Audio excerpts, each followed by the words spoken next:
اللہ وبرکاتہ۔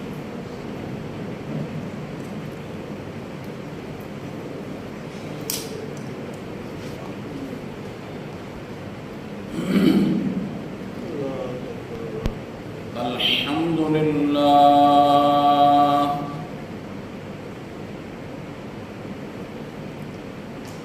الحمد للہ وکفى والصلاة والسلام على سید الرسل وخاتم الانبیاء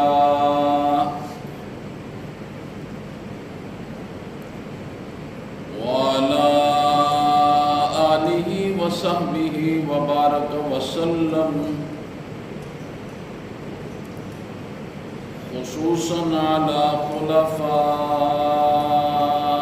الراشدين المهديين إلى يوم القيامة. أما بعد فأعوذ بالله من الشيطان الرجيم. بسم الله الرحمن الرحيم. يا أيها الذين آمنوا لم تقولون ما لا تفعلون كبر مقتا عند الله أن تقولوا ما لا تفعلون إن الله يحب الذين يقاتلون في سبيله صفا كأنهم بنيان مرصوص. صدق الله العظيم وصدق رسوله النبي الكريم، ونحن على ذلك لمن الشاهدين والشاكرين والحمد لله رب العالمين.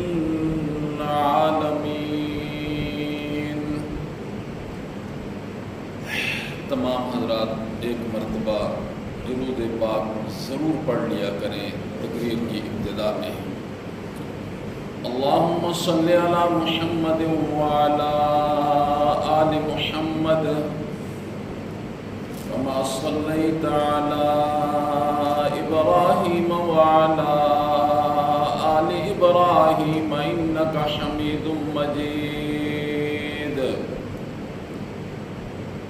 اللهم بارك على محمد وعلى آل محمد كما باركت على إبراهيم وعلى آل إبراهيم إنك حميد مجيد. رب اشرح لي صدري ويسر لي أمري واحلل عقدة من لساني يفقهوا قولي. رب زدني علما رب زدني علما رب زدني علما. یا ایھا الذین آمنوا، اے وہ لوگ جو ایمان لے کر آئے ہو، لم تقولون ما لا تفعلون، تم وہ بات کیوں کرتے ہو جو تم کرتے نہیں ہو. کبر مقتا عند اللہ، یہ تو اللہ کے ہاں بہت بڑا گناہ ہے. ان تقولوا ما لا تفعلون، یہ کہ تم ایک بات کہو اور پھر تم اس کو پورا نہ کرو. ان اللہ یحب الذین یقاتلون فی سبیلہ صفا، بے شک اللہ محبت کرتا ہے ان لوگوں سے جو اس کے راستے میں قتال کرتے ہیں صف بنا کر. کأنہم بنیان مرصوص، گویا کہ وہ سیسہ پلائی ہوئی دیوار کی طرح ہیں.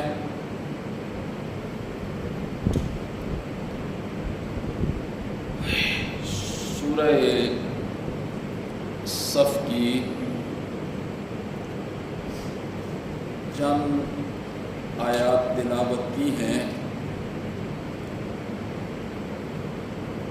اللہ رب العزت کی بارگاہ میں انتہائی عجز و انکساری کے ساتھ استدعا ہے کہ اللہ رب العزت کما حق ان آیات کی روشنی میں گفتگو کرنے کی توفیق نصیب فرمائے. وبعدہ ہم سب کو قرآن و سنت کے عین مطابق اپنے ایمان کی حفاظت کرنے کی توفیق نصیب فرمائے.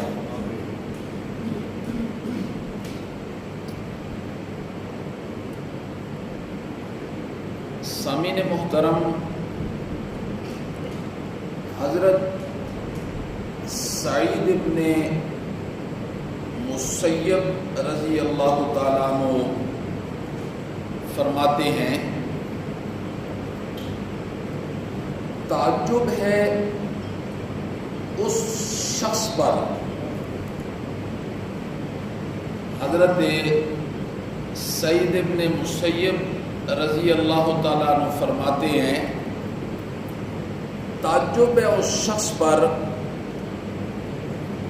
جو 7 چیزوں کو اپنی آنکھوں کے سامنے دیکھتا ہے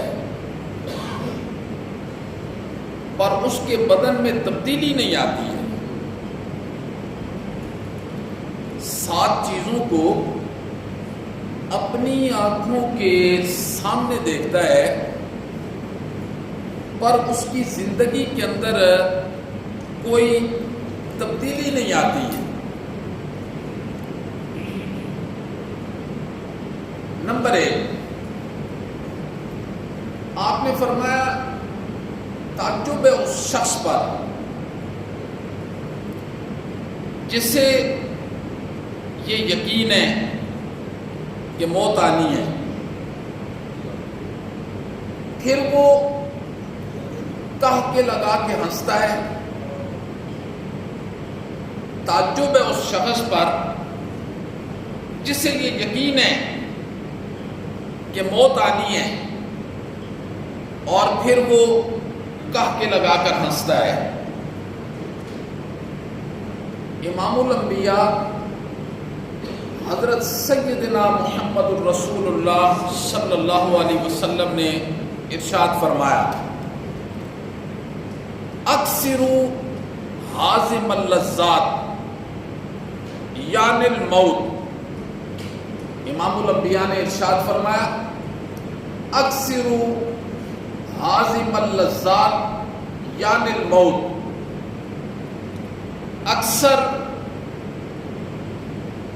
موت کو یاد کیا کرو، یہ دنیا کی لذتوں کو توڑ دیتی ہے. دنیا کی لذتوں کو توڑ دیتی ہے اور پھر فی زمانہ ہمارے اس وقت میں چونکہ بالکل قرب قیامت کا وقت ہے، امام الانبیاء نے ارشاد فرمایا قرب قیامت میں زنا عام ہو جائے گا اور اچانک اموات کی کثرت ہو جائے گی. اچانک اموات کی کثرت ہو جائے گی اور یہ ہمارا وقت ہے. یقین جانیے اس قدر اچانک اموات سامنے آتی ہیں کہ بندہ ہل کے رہ جاتا ہے. اور آپ نے فرمایا جب لوگ زکوٰۃ دینا چھوڑ دیں گے پھر قحط کا انتظار کریں، پھر قحط عام ہو جائے گا. اور ابھی زمینداروں سے پوچھو، وہ کہتے ہیں کہ سونے کا قطرہ بھی نہ برسے آسمان سے، لیکن بارشیں ابھی ہو رہی ہیں. جب ضرورت ہوتی ہے بارش نہیں ہوتی ہے، اور جب ضرورت نہیں ہوتی ہے ہر چیز کو تباہ و برباد کر کے رکھ دیتی ہے. امام الانبیاء نے ارشاد فرمایا، سعید ابن مسیب کیا فرماتے ہیں، تعجب ہے اس شخص پر جو 7 چیزوں کو اپنے سامنے دیکھتا ہے اور اس کی زندگی کے اندر تبدیلی نہیں آتی ہے. سب سے پہلی چیز آپ نے فرمایا موت، کہ ہر ایک بندے کو یہ پتہ ہے کہ موت آنی ہے، اس کے باوجود اس کی زندگی کے اندر تبدیلی نہیں آ رہی ہے۔ اور امام الانبیاء نے ارشاد فرمایا اکثروا حازم اللذات، اکثر ایسی چیز کو یاد رکھا کریں جو لذتوں کو توڑ کے رکھ دیتی ہے۔ ویسے تو انسان کے بڑے منصوبے ہوتے ہیں۔ حدیث کے اندر آتا ہے ایک انصاری صحابی بیمار ہو گئے، انصاری صحابی، امام الانبیاء ان کی بیمار پرسی کے لیے تشریف لے گئے۔ آپ نے انصاری صحابی کے سرہانے پر ملک الموت کو دیکھ لیا۔ ملک الموت کو دیکھا تو آپ نے ملک الموت سے فرمایا کہ آسانی والا معاملہ کرنا میرے صحابی کے ساتھ، میرے صحابی کے ساتھ آسانی والا معاملہ کرنا۔ اس نے جواب دیا کہ اللہ کے پیغمبر، میں آسانی والا معاملہ بھی کرتا ہوں، میں نرمی والا معاملہ بھی کرتا ہوں۔ پھر اس فرشتے نے امام الانبیاء کو کیا کہا؟ کہنے لگا اللہ کے پیغمبر، قسم ہے اس ذات کی جس کے قبضہ قدرت کے اندر میری جان ہے، میں روزانہ ہر کچے اور پکے گھر میں جاتا ہوں، میں روزانہ کچے اور پکے گھر میں جاتا ہوں۔ اور پھر وہ فرشتہ کہنے لگا میں روزانہ خشکی کی ایک ایک مخلوق کے ایک ایک فرد کے پاس جاتا ہوں، پھر تری پانی کی ایک ایک مخلوق کے ایک ایک فرد کے پاس جاتا ہوں۔ پھر فرشتہ کہنے لگا اللہ کے پیغمبر، اتنا تو کوئی بندہ بھی اپنے آپ کو نہیں پہچانتا جتنا میں بندے کو پہچانتا ہوں۔ کیسے؟ فرشتہ کہنے لگا روزانہ جب سے بندے کی ہوش والی زندگی شروع ہوتی ہے اس وقت سے لے کر موت تک روزانہ میں ہر بندے سے 5 مرتبہ ملاقات کرتا ہوں، روزانہ۔ اور امام جعفر صادق رحمہ اللہ نے اس بات پر کہا کہ وہ ملک الموت جو ہے وہ 5 نمازوں کے وقت بندے سے ملاقات کرتا ہے، کہ یہ ان اوقات کے اندر کن کاموں میں مصروف ہوتا ہے۔ سعید ابن مسیب کیا فرماتے ہیں کہ تعجب ہے اس شخص پر جو 7 چیزوں کو دیکھتا ہے اور پھر اس کا اپنا آپ بدلتا نہیں ہے۔ ان میں پہلی چیز کیا ہے؟ ان میں پہلی چیز موت ہے، کہ موت انسان دیکھتا ہے اور اپنی آنکھوں سے دیکھتا ہے لیکن اس کا اپنا آپ بدلتا نہیں ہے۔ اور دوسری چیز سعید ابن مسیب رحمہ اللہ فرماتے ہیں تعجب ہے اس شخص پر جسے یہ پتہ ہے کہ دنیا فانی ہے، تعجب ہے اس شخص پر جسے پتہ ہے کہ یہ دنیا فانی ہے، پھر بھی وہ دنیا کے حصول میں رغبت کے ساتھ لگا ہوا ہے۔ جسے یہ پتہ ہے کہ دنیا کی زندگی فانی ہے، پھر بھی وہ دنیا کے حصول کے لیے رغبت کے ساتھ لگا ہوا ہے۔ اب یہاں 2 چیزیں ہیں، ایک ہے دنیا کا حاصل کرنا بقدر ضرورت، اور یہ دنیا کا حاصل کرنا بقدر ضرورت کہ اس کی ضرورت پوری ہو جائے، یہ تو درجہ فرضیت کو پہنچتا ہے. فرض ہے کہ اتنی دنیا انسان حاصل کرے کہ جس سے دنیا کا وقت گزر جائے. اور ایک ہوتا ہے دنیا کا حاصل کرنا بغرض عیش و عشرت. ایک ہوتا ہے دنیا کا حاصل کرنا بقدر ضرورت، یہ تو فرض ہے. اور ایک ہوتا ہے دنیا کا حاصل کرنا بغرض عیش و عشرت. عیش و عشرت کے لیے بس وہ دنیا کے پیچھے پڑا ہوا ہے. عیش و عشرت کے لیے اللہ اکبر. امام الانبیاء نے کیا ارشاد فرمایا؟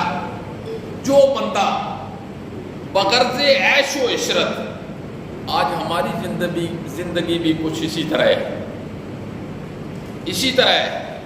آج ہم نے اپنی جو عیش و عشرت کے لیے جو چیزیں ہیں ہم ان کے حصول کے پیچھے پڑے ہوئے ہیں. تو آپ نے فرمایا اس کا کوئی گھر نہیں ہے، اس کا کوئی گھر نہیں ہے جس نے اپنا گھر دنیا کو سمجھ لیا. اس کا کوئی مال نہیں ہے جس نے اپنا مال دنیا کو سمجھ لیا. اور آپ نے فرمایا وہ آدمی عقل مند نہیں ہے جو دنیا کا مال اکٹھا کرنے کے پیچھے رغبت کے ساتھ لگ جاتا ہے. وہ عقل مند نہیں ہے، وہ تو بے وقوف ہے. اس لیے کہ دنیا فانی ہے. اور ہم دیکھتے ہیں، روزانہ دیکھ رہے ہوتے ہیں یہ ساری چیزیں. میں نے پہلے بھی کئی مرتبہ یہ بات سنائی. ایک بادشاہ نے محل تعمیر کیا نا، اس نے اعلان کیا کوئی ہے جو میرے اس محل کے اندر نقص نکالے اور مجھے بتائے. دنیا آ رہی ہے جا رہی ہے، بادشاہ کے محل میں کون نقص نکالے؟ ایک اللہ والے جا رہے تھے، ان کے کان میں بات پڑی، وہ محل کے اندر گئے. اس نے کہا مجھے بادشاہ کے پاس لے جاؤ، مجھے اس محل کے اندر 2 نقص نظر آئے ہیں. تو لوگ حیران ہیں کہ اس بابی کو کیا نقص نظر آ گئے. بادشاہ نے کہا آنے دو.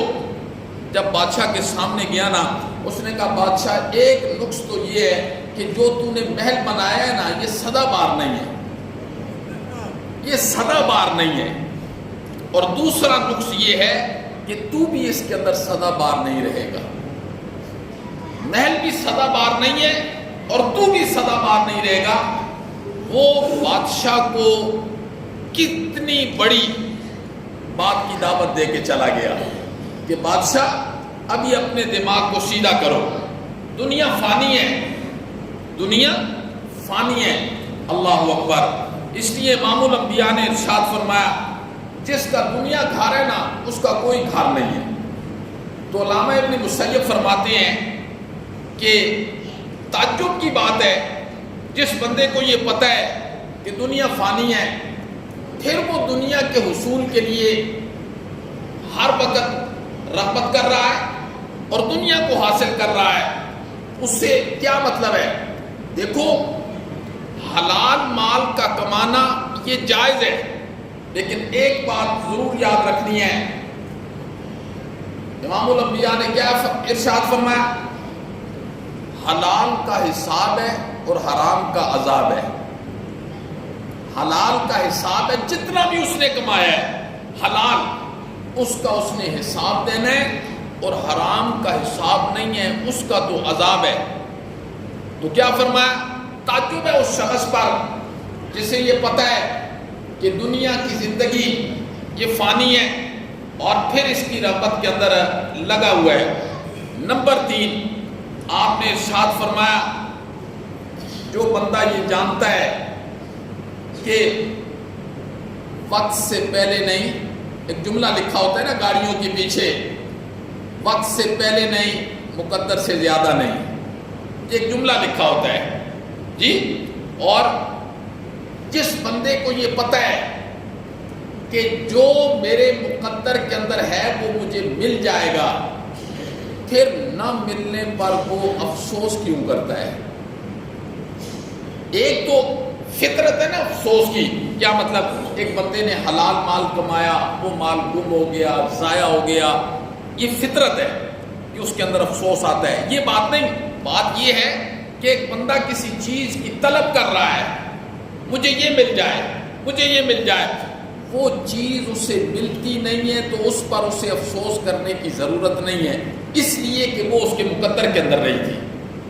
جی، اور اسی کو قرآن نے کیا ارشاد فرمایا لِكَيْ لَا تَأْسَوْا عَلَىٰ مَا فَاتَكُمْ، جو تم سے چلی جائے اس پر افسوس کرنے کی ضرورت نہیں ہے.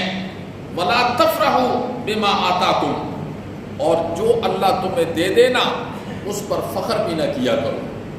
ہم یہ دونوں کام کرتے ہیں کہ جو نہیں ملتا اس پر افسوس بھی کرتے ہیں، اور جب اللہ مال دے دیتا ہے نا پھر ہم فخر بھی بہت کرتے ہیں، بہت فخر کرتے ہیں، جبکہ فخر کرنے کی بات نہیں ہے. اس لیے فخر کرنے کی بات نہیں ہے کہ یہ مال ہم سے چلا جائے گا، ہمیشہ ہمارے پاس نہیں ہے. تو تیسری چیز کیا ہے کہ جو انسان کے مقدر کے اندر نہ ہو اس پر افسوس کرنے کی ضرورت نہیں ہے. اور سعید ابن مسیب رحمہ اللہ نے یہی فرمایا کہ تعجب ہے اس انسان پر کہ 7 چیزوں کو دیکھتا ہے اور پھر اس کی زندگی کے اندر تبدیلی نہیں آتی ہے. ان میں چوتھی چیز کیا ہے؟ اللہ اکبر. فرمایا تعجب ہے اس شخص پر جسے یہ پتہ ہے کہ جہنم کی آگ ہے. تعجب ہے اس شخص پر جسے یہ پتہ ہے کہ جہنم کی آگ ہے، پھر وہ گناہ پر اصرار کر رہا ہے. کیا مطلب؟ ایک ہوتا ہے گناہ کا سرزد ہو جانا، یہ ایک الگ بات ہے. انسان ہے، کمزور ہے، اس سے گناہ سرزد ہو جاتا ہے. لیکن ایک وہ بندہ ہے جو گناہ پر اصرار کرتا ہے. ایک گناہ ہے نا، بس مثال کے طور پر ایک بندہ ہے، زنا اس سے سرزد ہو گیا، لیکن وہ بار بار اس کا رستہ تلاش کر کے پھر اس کے پیچھے جاتا ہے اور وہ کام کرتا ہے. سعید ابن مسیب رحمہ اللہ نے فرمایا تعجب ہے شخص پر کہ جسے پتہ ہے کہ جہنم ہے، پھر جہنم کی آگ ہے، پھر وہ گناہ پر اصرار کرتا ہے. جبکہ قرآن مجید نے یہاں دنیا میں اہل جہنم کے متعلق ساری بات واضح طور پر ارشاد فرما دی. اللہ نے فرمایا جب اہل جہنم کے اندر چلے جائیں گے نا، جہنم کے اندر، اور پھر جہنم کا ایک داروغہ ہے، اس کا نام ہے مالک. اس کا کیا نام ہے؟ مالک. جہنم پر نگران ہے، فرشتہ ہے. اللہ فرماتے ہیں کہ جب جہنمی جہنم کے اندر چلے جائیں گے نا، وہ جب آگ کی لپیٹ کے اندر آئیں گے اور پھر وہ سارے جہنمی اس جہنم کے داروغے مالک کو پکاریں گے، اور پکار کر کیا کہیں گے؟ یہ اللہ نے ہمیں یہی بتلا دیا ہے کہ جہنمی جب جہنم کے اندر جائیں گے اور مالک کو پکاریں گے، وہ کیا کہیں گے؟ وَنَادَوْا يَا مَالِكُ لِيَقْضِيَ عَلَيْنَا رَبُّكَ قَالَ إِنَّكُمْ مَاكِثُونَ. وہ کہیں گے مالک اپنے رب سے کہنا آج ہمارے متعلق بھی فیصلہ کر دے. کیا فیصلہ کر دے؟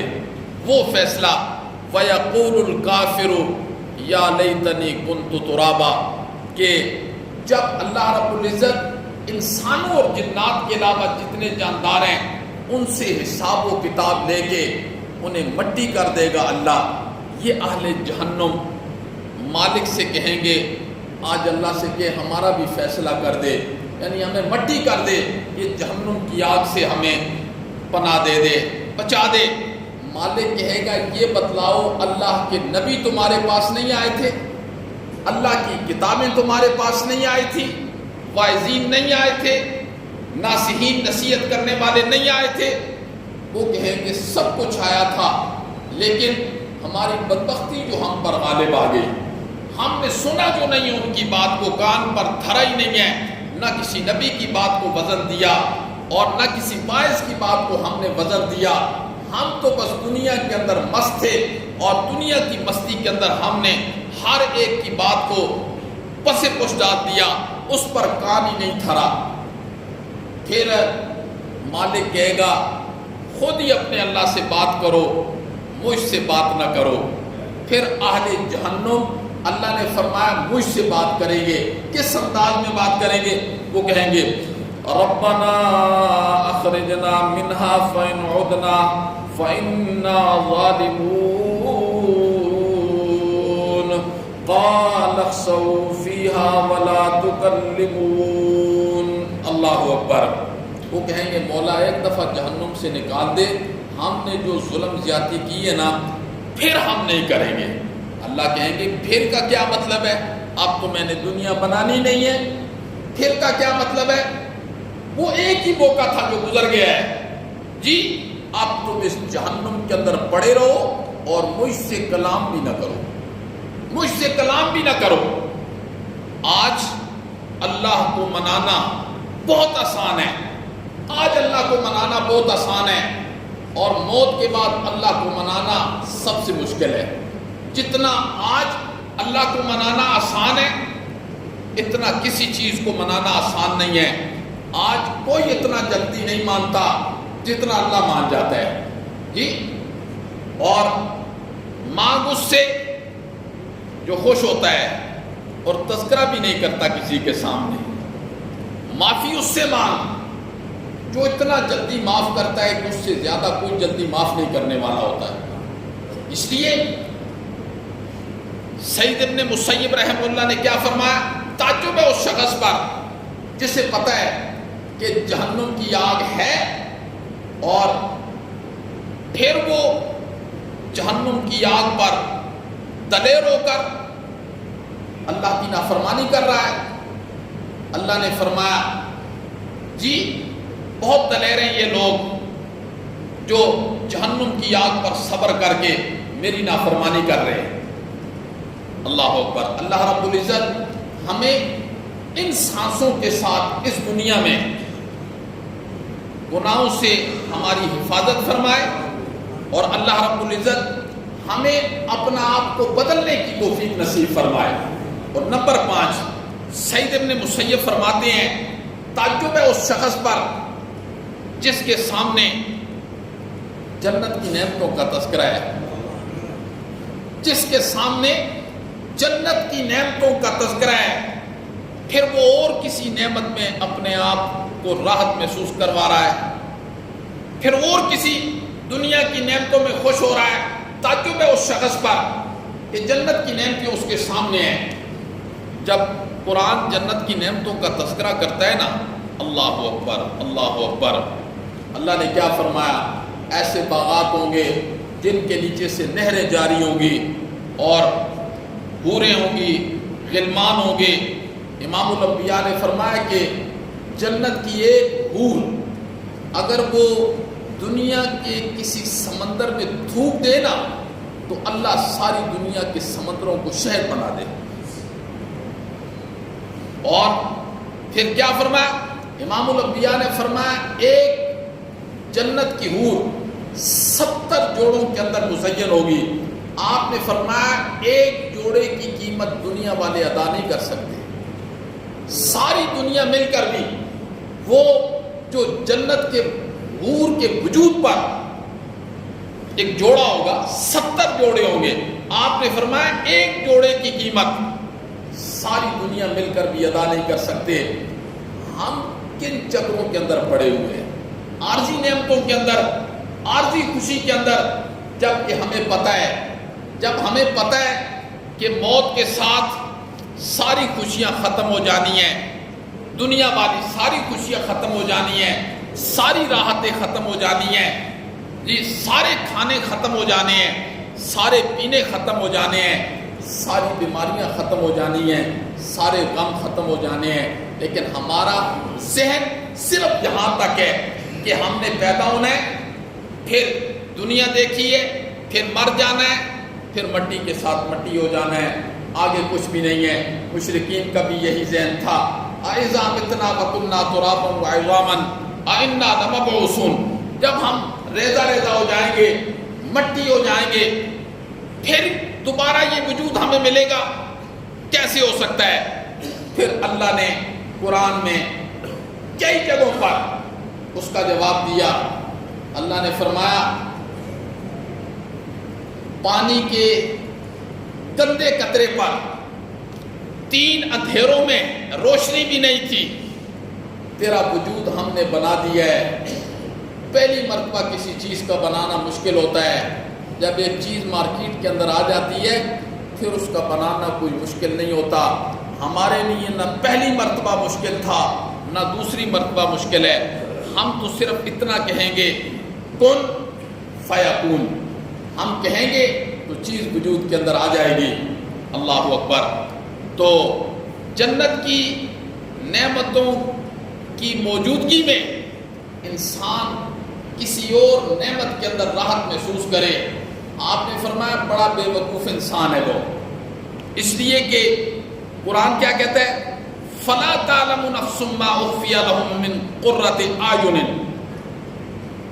کوئی نفس نہیں جانتا، اللہ کہتے ہیں ہم نے اس کے لیے جنت میں کیا کیا نعمتیں تیار کر رکھی ہیں، یہ کوئی نفس نہیں جانتا، یہ صرف ہم جانتے ہیں ہم نے اس کے لیے کیا تیار کر رکھا ہے۔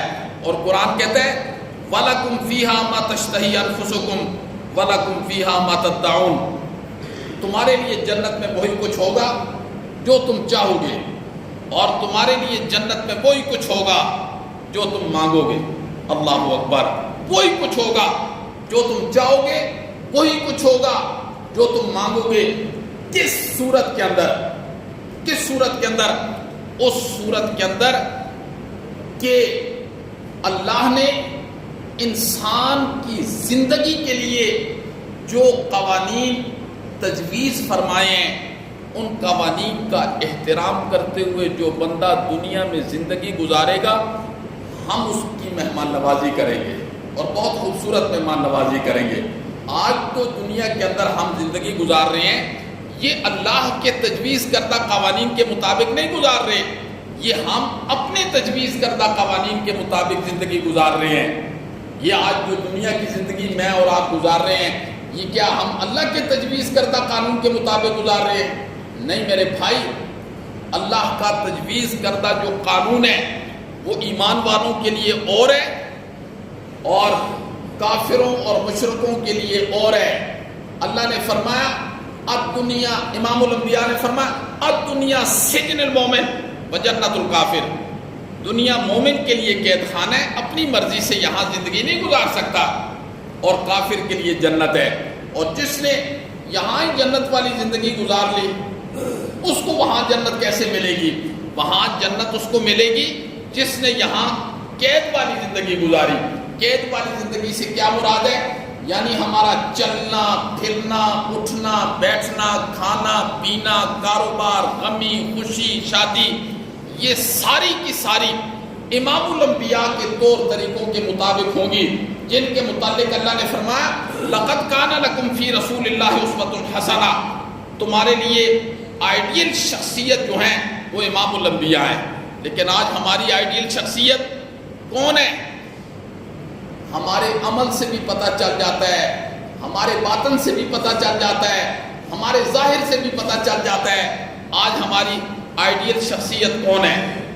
اس لیے میرے بھائی، حضرت سعید ابن مسیب رحمہ اللہ نے فرمایا بڑا تعجب ہے اس شخص پر جس کے سامنے جنت کی نعمتیں ہوں اور پھر وہ دنیا کی نعمتوں میں اپنے آپ کو راحت محسوس کرتا ہو۔ یہ بے وقوف انسان ہے، یہ عارضی نعمتیں ہیں۔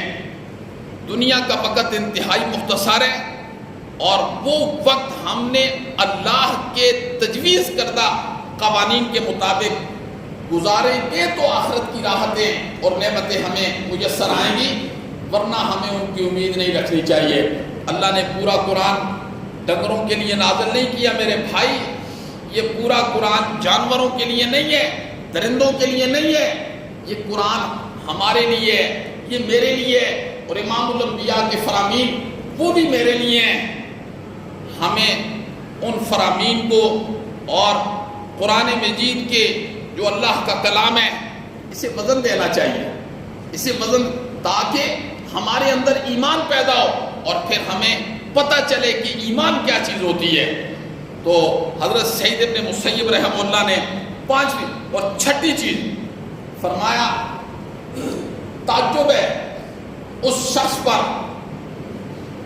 جسے پتہ ہے یہ شیطان ہے اور پھر اس کی تابعداری کر رہا ہے۔ آپ نے فرمایا تعجب ہے اس شخص پر تعجب ہے جسے پتہ ہے شیطان ہے اور پھر اس کی تابعداری کر رہا ہے۔ آج ہماری زندگی ایسے ہی نہیں گزر رہی، ہمیں پتہ ہے شیطان ہے، وہ ہمارا دشمن ہے، اور شیطان جنات کی صورت میں بھی ہے اور شیطان انسان کی صورت میں بھی ہے، جسے قرآن نے ذکر کیا من الجنت والناس، وہ جنوں میں بھی ہے، وہ انسانوں میں بھی ہے۔ اور شیطان کا کیا کام ہوتا ہے؟ شیطان کا کیا کام ہوتا ہے؟ شیطان کا کام ہوتا ہے کہ وہ مومن کی جان کا بھی دشمن ہوتا ہے اور وہ مومن کے ایمان کا بھی دشمن ہوتا ہے۔ شیطان، ابھی ایک شیطان تھا نا ہندو کی صورت میں، وہ بھی شیطان ہے نا، جو ہمارا پڑوسی ہے ہندو کی صورت میں ہے۔ من الجنت والناس، شیطان جنوں میں بھی ہے اور شیطان انسانوں میں بھی ہے۔ یہ بھی تو شیطان ہی ہے نا، جس نے رات کے اندھیرے میں بزدلانہ حملہ کیا، یہ شیطان ہے نا۔ اور ہمیں پتہ چل گیا نا کہ شیطان نے حملہ کیا ہے اور پھر ہم چکنے ہو گئے، ہم چکنے ہو گئے۔ کیوں؟ ہم نے اپنی جان کو بچانا ہے۔ یہ شیطان ہے اور یہ آج کے شیطان نہیں ہے، یہ جب سے دنیا بنی ہے ایمان والوں کے مقابلے میں ایسے شیطان آتے رہے، ایسے شیطان آتے رہے۔ لیکن الحمدللہ جو ایمان والے اپنے ایمان کو مضبوط کرتے ہیں، تاریخ گواہ ہے کہ ایسے شیطانوں کو مومنوں نے پاؤں کے نیچے رون ڈالا ہے۔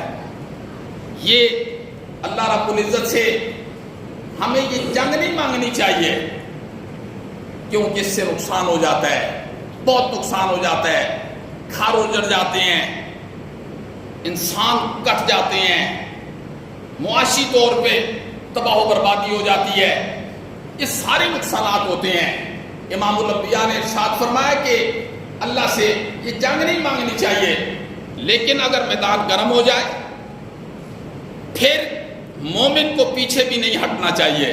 امام الانبیاء نے فرمایا جی جنت تلواروں کے سائے کے نیچے ہے، جنت تلواروں کے سائے کے نیچے ہے۔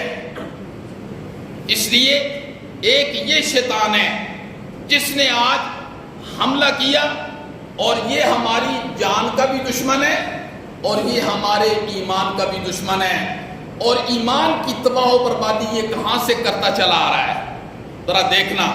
اس لیے میرے محترم، ہم مسلمان ہیں، آج بھی ہمارے پاس وقت ہے، اللہ رب العزت نے وقت دیا ہے۔ یہ وقت ہیرے سونے ساری دنیا سے قیمتی ہے۔ اس کا ایک ایک منٹ کس اعتبار سے؟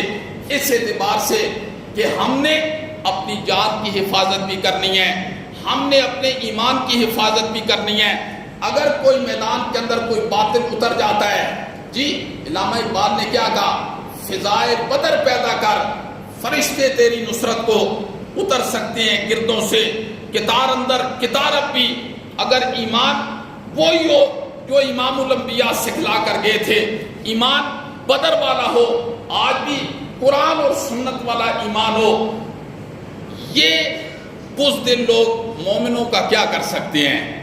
لیکن اگر میدان گرم ہو جائے تو انشاءاللہ ہمارا بچہ، ہمارا بوڑھا، ہمارا نوجوان، سب کے سب انشاءاللہ العزیز ہم اپنی فوج کے ساتھ کھڑے ہیں، اور انشاءاللہ ہم اپنی گردنوں کو کٹوا دیں گے۔ انہیں تو پتہ نہیں ہے کہ انہیں کس پر گھمنڈ ہے، انہیں الکفر ملت واحد، اگر یہ کافر ہے تو ساری دنیا کا کفر ان کے ساتھ ہے، اسرائیل ان کے ساتھ ہے، امریکہ ان کے ساتھ، پوری دنیا کا کفر۔ یہ امام الانبیاء 1450 سال پہلے فرما کے چلے گئے تھے، الکفر ملت واحد۔ مسلمانوں ایک بات کو کان کھول کے سن لینا، اس کو دل کی تختی پر لکھنا، تمہارے مقابلے میں ساری دنیا کا کفر ایک ہے، تم تنے تنہا ہو، اور تمہارے پاس کیا چیز ہے؟ تمہارے پاس ہے لا الہ الا اللہ محمد الرسول اللہ، صرف اور صرف اس کی طاقت ہے۔ اس لیے ایمان کو بچانے کی ضرورت ہے، اپنے جسم کو بچانے کی ضرورت ہے، اور اللہ سے یہ نہیں مانگنا ہم نے کہ جنگ ہو جائے، لیکن اگر یہ مسلط ہو جاتی ہے تو پھر ہم نے کیسے مقابلہ کرنا ہے؟ اللہ نے فرمایا ان اللہ یحب الذین یقاتلون فی سبیلہ صفا کانہم بنیان مرصوص۔ ان اللہ، بے شک اللہ تعالیٰ، یحب الذین، پسند کرتا ہے ان لوگوں کو، یقاتلون فی سبیل اللہ، جو اللہ کے راستے کے اندر جہاد کرتے ہیں، صفاً، صف باندھ کر، کانہم بنیان مرصوص، وہ ایسی صف ہوتی ہے گویا کہ وہ سیسہ پلائی ہوئی کیا ہوتی ہے؟ دیوار ہوتی ہے۔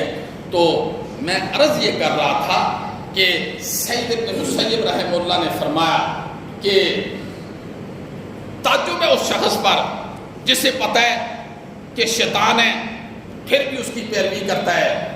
مزہ تو تب ہے، ہمیں اس دشمن کے ساتھ نفرت کرنی ہے نا میرے بھائی، اگر نفرت کرنی ہے تو اس انداز سے کریں جس انداز سے ہمیں ہمارے نبی نے بتلایا ہے۔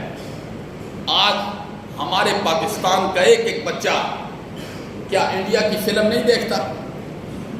کیا انڈیا کی فلم کے بغیر اسے نیند آتی ہے؟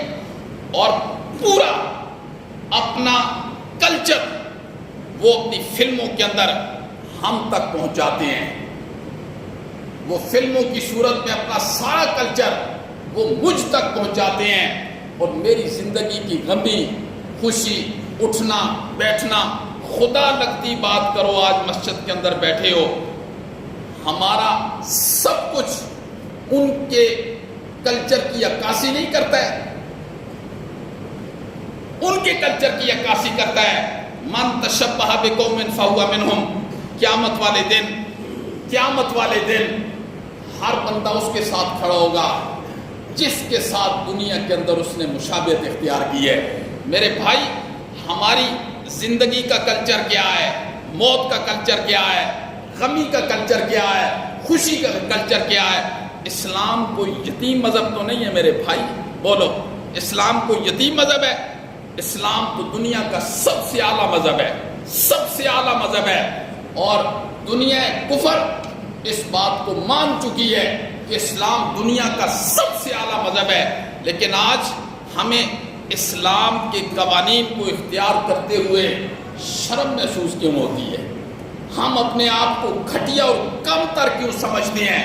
جی آج ایک ہندو دیکھ لو، سکھ دیکھ لو، اس نے اپنا کلچر کبھی نہیں چھوڑا، جو اس کا کلچر ہے نا وہ دنیا کے کسی خطے میں نہیں چھوڑتا ہے، لیکن آج افسوس سے کہنا پڑتا ہے، بہت افسوس سے کہنا پڑتا ہے، آج ہمارے گھروں کے اندر جی اگر ہم انڈیا سے نفرت کرتے ہیں نا ابھی، تو ہمارے گھروں میں ان کا کلچر تو پڑا ہوا ہے۔ مزہ تو تب آئے جی کہ ہم نے اللہ کے سامنے منہ دکھانا ہے، جی ہم ان کے ساتھ نفرت کریں ظاہری طور پر، باطنی طور پر، اور ہم اپنے اللہ سے توبہ کریں اور ہم اس کلچر کو اپنائیں جس کلچر کو امام الانبیاء لے کر آئے تھے، اور عرب کی زمین کو تبدیل کر کے رکھ دیا تھا اس کلچر نے، اور دنیا حیران تھی کہ یہ کلچر کہاں سے آیا اور کون لے کر آیا۔ پھر اللہ رب العزت نے اس ایمان کی محنت کی وجہ سے ساری دنیا کو پھر اسلام کے قدموں میں لایا، اسلام کے قدموں میں لایا۔ آج ضرورت اس بات کی ہے میرے بھائی، اگر ہم اپنی جان کی حفاظت کرتے ہیں نا تو اس سے کروڑ گنا زیادہ ہمیں اپنے ایمان کی حفاظت کرنی چاہیے۔ اگر ایمان سینے میں نہیں ہوگا تو ہمیشہ ہمیشہ کے لیے بربادی ہے، تباہ و بربادی ہے، ہمیشہ ہمیشہ کے لیے۔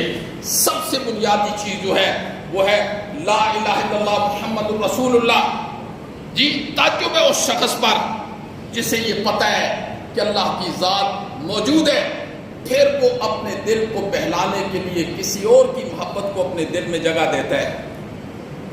یہ تعجب نہیں ہے کہ اللہ کی ذات موجود ہے، پتہ ہے اللہ کی ذات موجود ہے، پھر اپنے دل کو بہلانے کے لیے مخلوق کی محبت کو دل میں جگہ دیتا ہے، جسے پتہ چل جانا چاہیے اللہ لا الہ الا هو الحی القیوم، الہ ہے، اور پھر دل میں محبت بھی کس کی ہونی چاہیے؟ بولو، اللہ کی محبت ہونی چاہیے۔ اللہ کی محبت کیوں ہونی چاہیے؟ وفی انفسکم افلا تبصرون، اللہ نے فرمایا کبھی جسم پر بھی غور کیا کر، اس کا ایک پرزہ خراب ہو جائے نا تو سارا جسم بے چین ہو جاتا ہے۔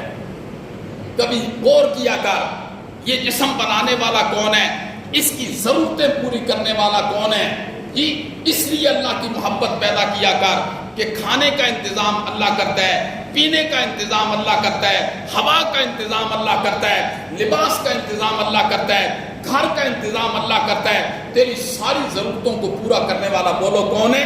اللہ ہے۔ تو جو ضرورتوں کو پوری کرنے والا اللہ کی ذات ہے تو پھر دل میں محبت کس کی ہونی چاہیے؟ لہو ما فی السماوات و ما فی الارض تبارک الذی بیدہ الملک وَإِن يَمْسَسْكَ اللَّهُ بِضُرٍّ فَلَا كَاشِفَ لَهُ وَإِن يُرِدْكَ بِخَيْرٍ فَلَا رَادَّ لِفَضْلِهِ، اگر اللہ تجھے کوئی چیز دینا چاہے ساری دنیا چھین نہیں سکتی، اللہ نہ دے تو ساری دنیا دے نہیں سکتی ہے۔ یہ اللہ ہمیں نظریہ دے رہے ہیں۔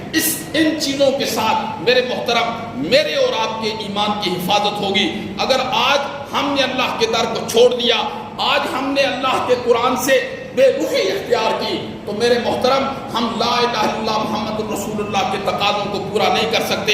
اگر ہم لا الہ الا اللہ محمد الرسول اللہ کے تقاضوں کو پورا نہیں کریں گے تو یاد رکھنا پھر اللہ ہمیں دنیا کے اندر بھی ذلیل کر کے رکھ دے گا۔ لیکن اگر ہمارے سینے کے اندر ایمان ہوگا، ایمان کی شمع روشن ہوگی تو انشاءاللہ العزیز دنیا کا کوئی کفر، دنیا کی کوئی طاقت وہ ہمارا مقابلہ نہیں کر سکتی۔ اس لیے کہ طاقت صرف اور صرف کس کی ہے؟ بولو، ان القوت للہ جمیعا، طاقت تو صرف اور صرف اللہ کی ہے۔ ان العزت للہ جمیعا، عزتیں ساری کی ساری کس کے پاس ہے؟ اللہ کے پاس ہیں۔ اس لیے میرے محترم پھر میں کہوں گا کہ اپنے روحانی روح کو تبدیل کیجئے، اپنے روحانی روح کو قرآن اور سنت کی طرف متوجہ کیجئے۔ انشاءاللہ پھیرنا آپ کا کام ہے، اس روح کو مزین کرنا عرش والے کا کام ہے۔ اللہ ہمیں عمل کی توفیق نصیب۔ آمین۔ جزاک اللہ۔